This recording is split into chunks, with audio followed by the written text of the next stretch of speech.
Ko'pchilik insultdan keyingi eng og'ir davr kasalxonada o'tadi deb o'ylaydi. Aslida esa eng muhim davr uyda borgandan keyin boshlanadi.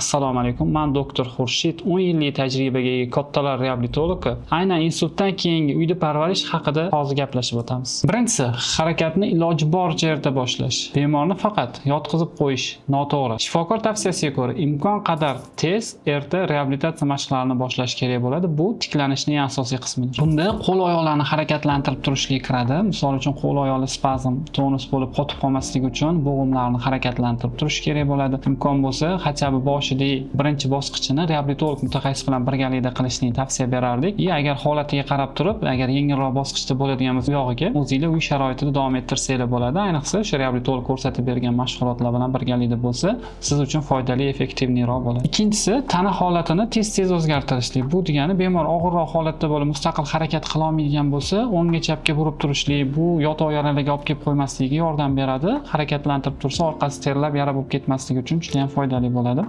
Taxminan kunida har 2 soatda o'ngga chapga surib turishligimizni tushuntirsak bo'ladi. Bu yerga bir yoq tarafga burganimizda orqalariga yostiq qo'yib turishlikni foydalansanglar bo'ladi.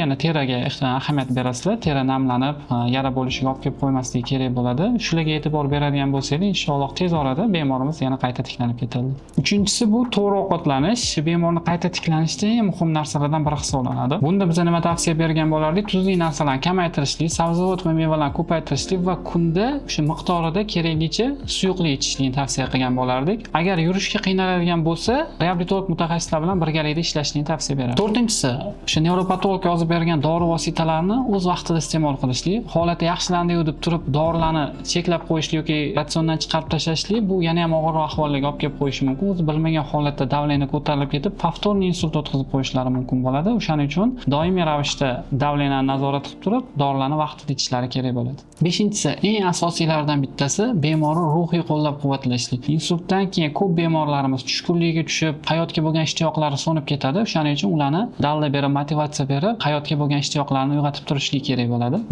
Bemorlik qilib biror bir xato qiladigan bo'lsa, uni koyimaslik, biror bir ish qilayotganda sabr bilan uni qilib olishligini kutishligimiz kerak bo'ladi va eng asosiysi kichkina bo'lsa ham yutug'imizni katta rag'batlantirib turishimiz bemor yana qayta oyoqqa turishlariga juda ham zo'r yordam beradi. Oltinchisi, qachon darhol shifokorga murojaat qilish kerak? Agar qo'l oyoqlarda kuchsizlik kuchaysa, nutq buzilsa, yuz qiyshaysa, kuchli bosh og'rig'i paydo bo'ladigan bo'lsa, bunday holatlarda tezlik bilan doktorga murojaat qilish kerak bo'ladi. Повторный insult o'tkazib qo'ymasliklari uchun darhol oldini olish kerak bo'ladi. Insultdan keyingi tiklanish bir necha kunlik emas, balki bir necha oylab davom etadigan jarayondir. To'g'ri parvarish, muntazam reabilitatsiya muolajalari tiklanishni tezlashtiradi. Agar sizda va yaqinlaringizda insultdan keyingi holat kuzatilayotgan bo'lsa, bizda to'g'ri metodlarga asoslangan reabilitatsiya kurslarimizdan sizlarga taklif qilardik. Toshkent shahri ichida uyingizga borib reabilitatsiya kompleks muolajalarimizni o'tab beramiz. Quyidagi raqamlar orqali konsultatsiyaga hoziroq yozilsanglar bo'ladi. Shunaqangi qiziqarli ma'lumotlarni o'tkazib yubormaslik uchun like bosib obuna bo'lib qo'ying.